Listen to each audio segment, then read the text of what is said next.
अयोध्या में श्री राम मंदिर की प्राण प्रतिष्ठा की वर्षगांठ के अवसर पर राजधानी भोपाल में भव्य धार्मिक आयोजन देखने को मिले।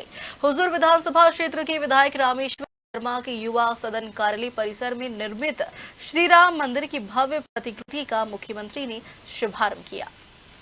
इस अवसर पर मुख्यमंत्री डॉक्टर मोहन यादव ने कहा कि प्रभु श्री राम का मंदिर हिंदुओं के लगभग 500 वर्षों की कठिन संघर्ष और तपस्या का परिणाम है।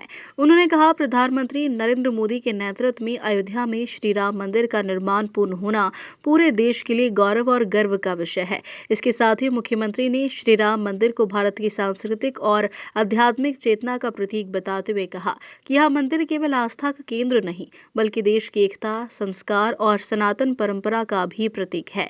विधायक रामेश्वर शर्मा के युवा सदन कार्यालय परिसर में स्थापित श्री राम मंदिर की यह भव्य प्रतिकृति आगामी 3 दिनों तक आमजन के दर्शन के लिए खुली रहेगी। आयोजन के दौरान बड़ी संख्या में धर्म प्रेमी श्रद्धालु अपने परिवारजनों और मित्रों के साथ पहुंचे और प्रतिकृति के समक्ष सेल्फी लेकर उत्सव में शामिल हुए। पूरे कार्यक्रम के दौरान परिसर जय श्री राम के जय घोष से गूंजता रहा और माहौल पूरी तरीके से भक्तिमय बना रहा। बोलो जय श्री राम। हो गया काम जगत में हमारा। जय जय श्री राम। भगवान की दया है।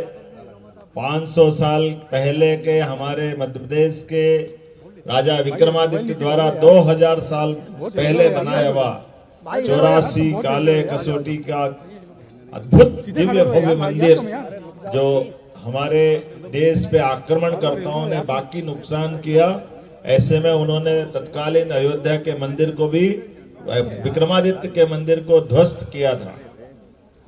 हमारा सबका सौभाग्य है 500 साल का हमारे समाज का संघर्ष और बलिदानों की तमाम प्रकार के संघर्षों की बहुत गौरवशाली विरासत रही। हमारे समाज ने एक दिन एक समय कभी भी अपने आंखों से वो दृश्य भुलाया नहीं और अंततः विजय प्राप्त करके भव्य दिव्य मंदिर बना करके हमारी अपनी सनातन संस्कृति की ध्वजा को एवरेस्ट की ऊंची चोटी से भी ऊंचा भाव लेकर के यशस्वी प्रधानमंत्री के नेतृत्व में सुप्रीम कोर्ट के निर्णय के बाद न केवल भव्य दिव्य मंदिर बना बल्कि आज दुनिया के सामने हमारे अमर संघर्ष का प्रतिमान बना है। मेरी अपनी ओर से जोरदार बधाई। और वहां राम का मंदिर, यहाँ रामेश्वर जी ने परंपरा की जोरदार अभिनंदन माननीय विधायक रामेश्वर शर्मा जी के लिए। हम सबको मालूम है भगवान राम का धाम जब आनंद से जगमगाता तो ऐसे में हमारे अपने रोम रोम में राम राम का ध्वनि निकल के आती है, वो एहसास होता है। हमारी सरकार भी इस परमात्मा की दया से सांस्कृतिक अनुष्ठान का पर्व चल रहा है। जैसे हमारे यहाँ कहा गया शिवाय नमः विष्णुवे नमः, शिवाय नमः विष्णुवे नमः। अयोध्या में भगवान राम मुस्कुरा रहे हैं, उज्जैन में, बनारस में जय जय श्री राम, हर हर महादेव। तो देखो रामेश्वर में दोनों मिल रहे हैं। तो हमारे लिए सौभाग्य की बात है। आज हम तिथि के हिसाब से सच में हमारा जो कालगणना का समय है और वो तिथियों से जो सही अंकन होता है वही सही है, इसलिए इसका आनंद है तिथियों के आधार पर। क्योंकि अभी दुनिया को इस बात को समझने में समय लगेगा। वो केवल ग्रह नक्षत्रों के हिसाब से केवल ग्रहों की गणना करते हैं। जब सूर्य देवता की पृथ्वी की परिक्रमा करती है तो हमारा स्टैंडर्ड टाइम आता है। इस स्टैंडर्ड टाइम को मीन टाइम पे स्टैंडर्ड टाइम से ग्रीनविच से निकाल के देते हैं। लेकिन हमारा प्राचीन विज्ञान तो और आगे है। वो केवल ग्रहों की गिनती नहीं करता है, वो नक्षत्रों की चाल की गिनती करता है और नक्षत्रों की, ग्रहों की, सबके हिसाब से गिनती करते हुए हमारी तिथियों की रचना होती है। इसलिए हमारे तिथियों की रचना आज सूर्योदय से लेकर कल के सूर्योदय तक पूरा समय हमारा भगवान सूर्यनारायण के आधार पर समय गणना को समर्पित रहता है। ऐसे समय में हमारे एक दिन के मुहूर्त सूर्योदय से सूर्यास्त तक के 15 होते हैं और सूर्यास्त से वापस सूर्योदय के निशाचर अच्छा रात्रि के 15 मुहूर्त होते हैं। इस 15 मुहूर्तों के हिसाब से हमारा घंटा मोटे तौर पर 48 मिनट का होता है और 48 मिनट का एक मुहूर्त होता है। उस मुहूर्त के हिसाब से हम सब स्कूल कॉलेज में पढ़े हैं। भले ही ये कुछ भी कहे जिनको जो कहना है, लेकिन शिक्षक भी 45-50 मिनट का ही पीरियड करता मुहूर्त के हिसाब से स्कूल कॉलेज में, उससे बाहर कोई नहीं जाता है, क्योंकि ये हमारा आधुनिक साइंस का भी इस सिद्धांत को सब मानते हैं कि मोटे तौर पर कोई बात को सुनने समझने के लिए 45-47 मिनट बहुत होते हैं, इससे ऊपर जाओ तो ध्यान भटकने लगता है। ऐसी कई सारी चीजों के लेकर के हमारा विज्ञान प्राचीन ज्ञान को समर्पित है। जब आज इस अवसर पर यहाँ भोपाल के अंदर भगवान राम का भव्य दिव्य धाम की प्रतिकृति का दर्शन हो रहा है, हम सब आनंद में डूबे। और बताना चाहूंगा, भोपाल हमारे मध्य प्रदेश की राजधानी है, इसलिए विक्रमादित्य को भी नहीं भूले। विक्रमादित्य का द्वार का भूमि पूजन है, हो सकता है अगले साल तक द्वार हमारा बन के तैयार होगा। और जब विक्रमादित्य होगा, ये 2000 साल पे विक्रमादित्य के अनुसरण करने वाले एक और राजा हुए जिनने ये सपना देखा कि मैं विक्रमादित्य के समान रहूं। तो विक्रमादित्य 32 पुतले की कहानी राजा भोज ने सुनी, तो राजा भोज का द्वार भी बनेगा हमारे यहाँ पर, इसी राजधानी के एक मार्ग पर। और भगवान राम की बात आपने कही, भगवान राम भगवान कृष्ण, इसका अतीत भी हमारी राजधानी से जुड़ा हुआ है। तो हमारे राजधानी के एक एक मार्ग पर उनके द्वार बनते जाएंगे, ताकि हमारी राजधानी में पूरे प्रदेश का गौरव समाहित हो।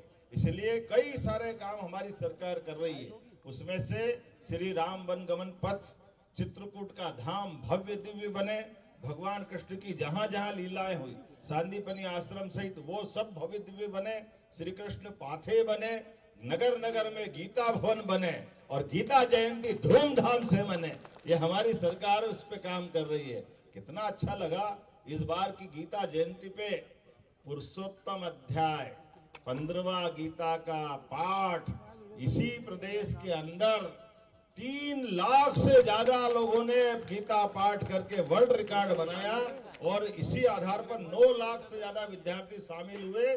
गीता जयंती के आधार पर हमने सामान्य ज्ञान प्रतियोगिता कराई, जिसके पुरस्कार वितरण विवेकानंद जयंती के अवसर पर करने वाले हैं। हमारी सरकार ऐसे बहुत सारे काम कर रही है, लेकिन आज तो भगवान राम के धाम का आनंद है। भैया यहीं से बोल दिया जो बोलना है, अब आपने सबने रिले कर दिया है। एक बार फिर प्रेम से बोले, बोलो जय जय श्री राम, जय जय श्री राम, महाकाल महाराज की। भगवान राम के अयोध्या धाम के निर्माण के 2 वर्ष पंचांग तिथि अनुसार द्वादशी तिथि को, यानी कल के दिन बुधवार को द्वादशी तिथि 31 जनवरी को 2 वर्ष पूर्ण होंगे। आज उसकी पूर्व संध्या पर मध्य प्रदेश के लोकप्रिय मुख्यमंत्री, हम सबके नेता आदरणीय डॉक्टर मोहन यादव जी ने दीप प्रज्वलन करके भगवान राम के अयोध्या में जो मंदिर बना है उसकी प्रतिकृति की यहाँ पर दर्शनार्थ हेतु शुभारंभ की है। मैं राजा भोज की राजधानी के सभी नागरिकों से प्रार्थना करता हूँ, अवध धाम तो जरूर दर्शन करने जाएं। जो नहीं जा पाए हैं वो यहाँ रामलला के दर्शन करें। 31 दिसंबर की रात को मदहोश होने की जरूरत नहीं है। इस दिन धर्म का जागरण करें, क्योंकि इस दिन अयोध्या के राम मंदिर की दूसरी वर्षगांठ है। और 1 जनवरी को खूब भगवान का जय जयकार करें, रामलला के दर्शन करें। अब सनातन का विजय पताका निरंतर फहराई रहेगी। अभी अयोध्या में रामलला का भव्य उत्सव हो रहा है, वो दिन दूर नहीं जब मथुरा में और काशी में, मथुरा में कान्हा और काशी में हर हर महादेव की जयकारे लगेंगे। आज मैं सभी को, सभी सनातनियों को, सभी हिंदू धर्म को और सभी राम की मर्यादाओं पर चलने वाले भाई और बहनों को हार्दिक बधाई और शुभकामनाएं देता हूं।